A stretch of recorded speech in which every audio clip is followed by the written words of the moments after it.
As Late Night Health continues, during hour number 2, we'll be talking with Jacqueline Ripstein. She's the author of The Art of Healing Art, The Keys to Power and Awareness. It's a question. Does art make people happy, and can it actually help heal you? We'll find out from Jacqueline during our second hour together. Right now, we join our regular contributor, Joshua Lane, contributor to Late Night Health, and the owner of the Vitamin Center in Agoura Hills, California, and also the host of a radio show. Josh, welcome to Late Night Health. The name of your show is? Mark, good afternoon. Hi. The name of my show is Here's to Your Health on the LA Talk Live broadcast network. Gotcha. And, of course, that's Asante, and I think in either French or Italian, right? I'm sorry, I do not know. I thought you were multilingual. Anyway, I'm not. We're going to talk today about weight loss. Now, we've been talking about health this first part of our show. I want to talk about supplements that can encourage weight loss, okay? Yes. We hear constantly about new discoveries, and it turns out that the discoveries have been around for 84 years, right? Okay? So can supplements help us get healthy by dropping unwanted, unhealthy fat pounds? Yes, Mark, the answer is yes. There are several supplements that we can use to help control weight and keep our weight down. Very popular right now is Garcinia Cambogia, and Garcinia is really just a tamarind fruit from India and Asia, and it's very popular right now. Deservedly so. It helps us keep the weight down. It's some sort of scientifically, it helps with the liver. It helps the liver metabolize fats, but it does work. Garcinia works very well. It's terribly popular in all the stores, and they sell it in the grocery stores now as well. And the other item, which is very popular, is green coffee bean extract that has a full amount of caffeine in it, but that also works equally well, and that's probably not quite as popular, but close. It was 2 or 3 years ago. Yes, it's still very popular, and it does work. And, of course, there's also the green tea extracts that have thermogenic properties that help us burn fat. They work. And green tea is also immune-enhancing. It's anti-cancer, specifically anti-prostate cancer, so says the U.S. government. So those are 3 popular ones now. Wait, whoa. Let's not gloss over that one. Come on, Josh. What, the green tea? The green tea. If I drink green tea, yes, it will help prevent prostate cancer? It helps prevent prostate cancer. It also minimizes problems with heart disease of various types. Green tea is very excellent as an herbal tea. It has a lovely taste. And some people say, oh, gee, I'm not sure that's good for me. Is caffeine not good for me? And I think they might be.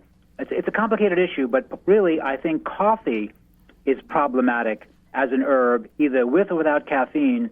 Coffee in women, just to segue into this for a second, coffee in women is linked to cysts in the breast and fibroids of the uterus. Coffee suspends protein digestion, making meat and fish meals difficult to digest. Coffee raises our cholesterol levels, and coffee is also linked to pancreatic cancer. So these are all serious issues and problems with coffee. So if you want to use a lot less coffee or no coffee, and you drink green tea, you've made a very wise move, I think. What about green coffee? Does it have the same The green coffee is simply the unroasted coffee. Right. We're using it as in a supplement form for weight control, and any other properties it might have, I just do not know. I was just curious because it would seem to me that that the extract being promoted as a health benefit, I didn't realize it could have some detrimental effects as well. Yeah, roasted coffee. Okay, so remember, by way of perspective, coffee is the world's most popular modest drug because coffee does spike up our blood sugar, no one denies that, and gives you a temporary lift and fatigue. So if you drink a cup of coffee now, for the next 20, 30 minutes, you do feel a little more alert mentally, and also the ability to breathe is somewhat better if you are asthmatic. So on a short-term basis, yes, coffee does work. But because coffee drops our blood sugar, over the long term, let's say you're a business guy working 10, 12 hours a day, so drinking coffee is not productive. If your business day is 30 minutes, then you drink a cup of coffee. For example, let's say you're going to run the 440 or the 1 mile. You might choose to drink a cup of coffee 10 minutes before the event, And on a short-term basis, the coffee might act as a modest drug and improve your athletic performance. But if you're going to run a marathon, which is going to take an elite athlete, 2 hours and 15 minutes, and the rest of us, 3.5 hours, then already... Make it 4.5 hours. 4.5 hours. The coffee wouldn't be productive. So, coffee has a legitimate use as a short-term stimulant, but really, those of us who drink coffee every day, we're making a terrible error. Do you drink coffee at all? I drink zero coffee. I think it's problematic. I drink a lot of green teas and black teas and herbal teas, which I enjoy as a gourmet item. There's some fantastic teas around, good tasting. There is medicinal benefit, which I'm looking for as well. And I simply choose not to drink coffee because, I'm a business person. I work all the time. I like to have a strong body. I don't like when my body's not cooperating. So I do these ideas of eating carefully, not because someone forces me, but because I heard about the information, I experimented with the information, I found it was correct, and I do it only because it works for me. When you were in high school, were you athletic, or were you the guy like me, not athletic? I was kind of a wannabe. I went out for the lacrosse team, I got cut. I went out for the wrestling team, I got cut. Because you went whoa! You went out on the wrestling team? Take a look at Josh's picture on our website. Yeah, I got cut on 2 days. No, I was no good. But I thought athletics was always fun. It was always fun to be involved with stuff. And then later on, I got involved with other athletics. And in college, I ran on the college track team. I was never any good, but they did let me participate. Daryl, were you athletic? Absolutely not. I couldn't climb the rope. I'm like you. Oh, I couldn't. Oh, the rope. I was watching. There was a show I watched 6 minutes of the other day. I'm trying to think of what it's called. The